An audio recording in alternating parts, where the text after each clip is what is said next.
भारत का संविधान हर नागरिक को अभिव्यक्ति की स्वतंत्रता का अधिकार देता है। यह अधिकार लोकतंत्र की आत्मा है। विचार रखने, असहमति जताने और अपनी पहचान को व्यक्त करने की आजादी। लेकिन हाल ही के वर्षों में ऐसे कई उदाहरण सामने आए हैं जहां एक अधिकार धर्म, राजनीति और सामाजिक संवेदनशीलता की आड़ में कमजोर होता दिख रहा है। ताजा मामला है शर्मिष्ठा पनौली का।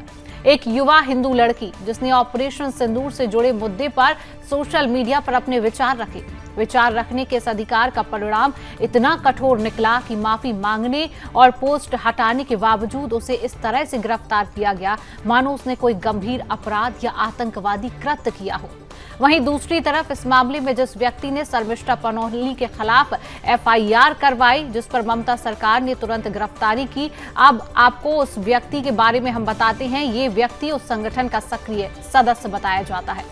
इस जिहादी मानसिकता वाले आरोपी का नाम है वजाहत खान कादरी राशिदी, जिसकी तस्वीर तो क्या पूरी बायोग्राफी सुदर्शन ने निकाल ली है। ये वही जिहादी है जिसने मां कामाख्या पर और भगवान श्री कृष्ण पर न जाने कितनी बार अभद्र टिप्पणी और पोस्ट किए हैं। लेकिन ममता सरकार का ये नजर नहीं आता है और न इस पर कोई भी कार्रवाई होती है। लेकिन अब एडवोकेट रिंकी चटर्जी ने इसके खिलाफ एफआईआर की है, साथ ही इस पर अपनी प्रतिक्रिया भी दी है। क्या कुछ कहा है, चलिए पहले आपको वो सुनवाते हैं। नमस्कार, मैं advocate Rinki Chatterjee Singh, advocate of West Bengal high court. मेरे हाथ में एक एफआईआर है। आज हम लोग बागरा थाना में एक एफआईआर किए हैं। किसके अगेंस्ट? वजाहत खान कादरी राशिदी बोल के एक मुस्लिम लड़का है जो अभी फिलहाल मेटिया ब्रुज में कलकत्ता का रह रहा है। ये हमारा जो कामाख्या देवी है असम का, उस भगवान के खिलाफ, माँ कामाख्या के खिलाफ इतना गंदा गंदा पोस्ट किया है। लड़की लोगों का, औरत का प्राइवेट पार्ट्स के साथ भगवान का वो तुलना किया है। बोला है कि अगर कोई औरत का प्राइवेट पार्ट्स देखना है तो आप कामाख्या जाइए। कृष्ण भगवान जी को लेके उल्टा सीधा पोस्ट किया अपने एक्स हैंडल में, अपना फेसबुक पोस्ट में, और अभी भी एक्स हैंडल में वो पोस्ट है। हमारा धर्म को इतना भद्दा तरह से अपमान करने के बाद भी वो आदमी रेगुलर अपना पोस्ट किए जा रहा है और पोस्ट को डिलीट नहीं किया, ना माफी मांगा, ना इसके खिलाफ कोई हिंदू संगठन एक एफआईआर तक किया। हमारा नजर पड़ा इस एफआईआर में। गैरतलब का बात ये है कि हमको सुनाई दिया कि शर्मिष्ठा नाम का जो लड़की को कल गुड़गांव थाना से वेस्ट बंगाल पुलिस अरेस्ट करके 14 दिन का जेल में जो अदालत भेजा, जो संगठन उसके खिलाफ अरेस्ट वारंट निकाला था, अभियोग किया था, उस संगठन का ये एक्टिव सदस्य है।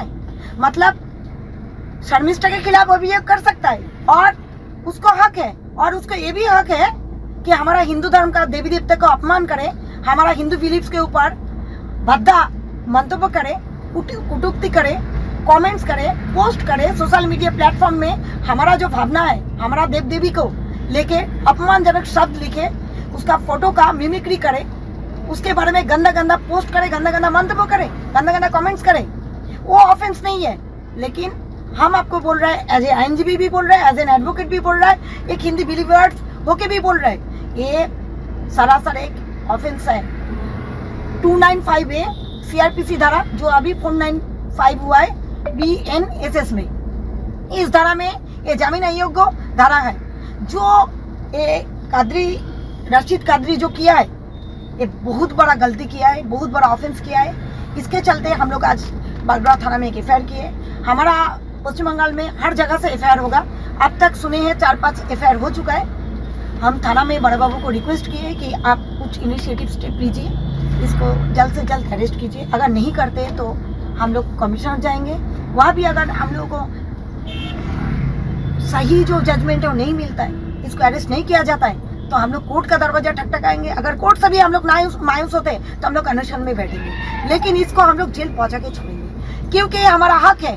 अगर दूसरा धर्म का कुछ भी होता है, ममता बनर्जी तुरंत अरेस्ट कर लेता है, तुरंत कलकत्ता से पुलिस चला जाता है गुड़गांव। लेकिन मोहम्मद मित्रो जो तृणमूल का एमपी है, लेकिन शाइनी घोष जो विधायक है, बॉबी हकीम जो मेयर है, हुमायूं कबीर जो एमपी एमएलए है या था, अभी एमएलए है, वो जब बोलता है भागीरथी नदी में हिंदू लोगों को काट के भासा देंगे, शिव जी का जो शिवरात्रि के दिन कॉन्डोम शिव जी का माथा में लगाएंगे, मोहम्मद मित्रो बोलती है कि माँ काली दारू पीती है, तब ममता बनर्जी पुलिस मंत्री चुपचाप बैठी रहती है। सिर्फ तृणमूल का 30% वोट ही चाहिए मैडम आपको, तो आपको 30% वोट मिलेगा, लेकिन भगवान भी आपको माफ नहीं करेगा।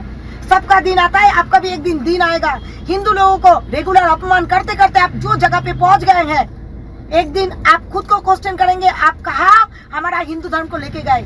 आप भी एक हिंदू हो, लेकिन आपको हिंदू बोलना मेरा मुंह पे शोभा नहीं देता है, क्योंकि हिंदू अगर आप होते, पुलिस मंत्री होते, चीफ मिनिस्टर होते, तो आप सबके लिए समान राय करते, सबके लिए समान लॉ एनफोर्स करते। आप सिर्फ बाज के हिंदू लोगों को अरेस्ट नहीं करवाते। जो भी हो, हम ये एफआईआर किए हैं, हम लोग इसका लास्ट तक जाएंगे, हम लोग देखेंगे इस एफआईआर के बदले में वो आदमी अरेस्ट होता है कि नहीं, हिंदू धर्म को अपमान करके वो खुला आम घूमता है कि नहीं।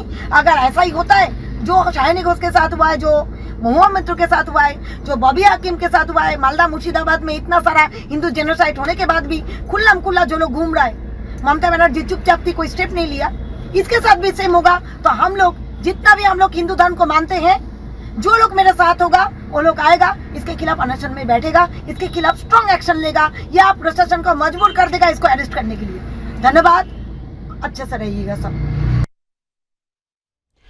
तो क्या है ये पूरा मामला और किस तरीके से ममता सरकार हिंदुओं को टारगेट कर रही है, किस तरीके से पश्चिम बंगाल में हिंदुओं पर अत्याचार हो रहे हैं, उसी पर देखिए हमारी खास रिपोर्ट।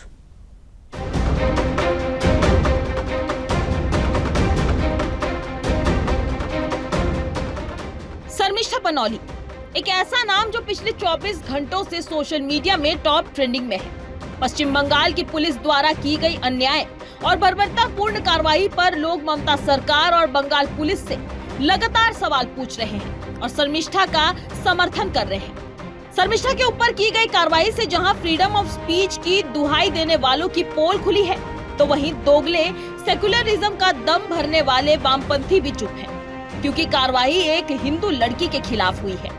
अगर यही कार्रवाई किसी जिहादी या वामपंथी और अर्बन नक्सली के खिलाफ हुई होती, तो लिबरल गैंग अब तक पूरे मीडिया और देश को सिर पर उठाकर नाच रहा होता, यहाँ तक कि यूएन भी पहुँचने की धमकी दे रहा होता। लेकिन शर्मिष्ठा की अन्यायपूर्ण गिरफ्तारी पर किसी सेक्युलर और लिबरल गिरोह के सदस्य का कोई बयान तक नहीं आया है। शर्मिष्ठा बनौली को वामपंथी, लिबरल और जिहादियों से समर्थन की कोई उम्मीद भी नहीं है, लेकिन वो अकेली नहीं है, क्योंकि उनके साथ पूरे राष्ट्रवादी और हिंदुत्ववादी देशभक्त खड़े हैं और उनकी रिहाई की मांग सोशल मीडिया से लेकर जमीनी स्तर तक कर रहे हैं और उन्हें जल्द से जल्द रिहा कराने का प्रयास कर रहे हैं। यही नहीं, विदेशों में भी लोग शर्मिष्ठा का खुलकर समर्थन कर रहे हैं और ममता सरकार का विरोध कर रहे हैं और शर्मिष्ठा की रिहाई की मांग कर रहे हैं। शर्मिष्ठा का समर्थन राष्ट्रवादी, हिंदुत्ववादी आम जनमानस के साथ साथ अब बीजेपी नेता और कई अन्य नेताओं ने भी किया है, जिसमें प्रमुख रूप से कंगना रनौत, शुवेंदु अधिकारी और जन सेना पार्टी के नेता और प्रखर हिंदुत्ववादी नेता पवन कल्याण और बीजेपी विधायक नितेश राणे ने भी किया है। नितेश राणे ने एक्स पर पोस्ट कर लिखा है कि रामगिरी जी महाराज ने सच बोला तो प्रॉब्लम, शर्मिष्ठा ने सच बोला, माफी भी मांग ली और पोस्ट डिलीट कर दिया तो भी प्रॉब्लम। लेकिन सनातन धर्म पर हर रोज टीएमसी नेताओं के द्वारा हमला किया जाता है और कोई माफी भी नहीं मांगी, क्यों? अब सेक्युलर कीड़े बाहर निकलकर लेक्चर दे रहे हैं। अब तथाकथित सर्वधर्म संभाव कहाँ है? वहीं जन सेना पार्टी के अध्यक्ष और आंध्र प्रदेश के डिप्टी सीएम पवन कल्याण ने एक्स पर पोस्ट पर ममता बनर्जी के द्वारा हिंदू धर्म पर किए गए अभद्र टिप्पणी का वीडियो शेयर करते हुए लिखा कि ऑपरेशन सिंदूर के दौरान कानून की छात्रा शर्मिष्ठा ने अपनी बात रखी। उनके शब्द कुछ लोगों को दुख पहुंचाने वाले और खेदजनक लगे। उन्होंने अपनी गलती स्वीकार की, वीडियो डिलीट किया, माफी मांगी, फिर भी पश्चिम बंगाल पुलिस ने शर्मिष्ठा के खिलाफ कार्रवाई करते हुए तुरंत कार्रवाई की। लेकिन जब टीएमसी के चुने हुए नेता सांसद सनातन धर्म का मजाक उड़ाते हैं, तो लाखों लोगों को जो गहरा तीखा दर्द होता है उसका क्या? जब हमारे धर्म को गंदा धर्म कहा जाता है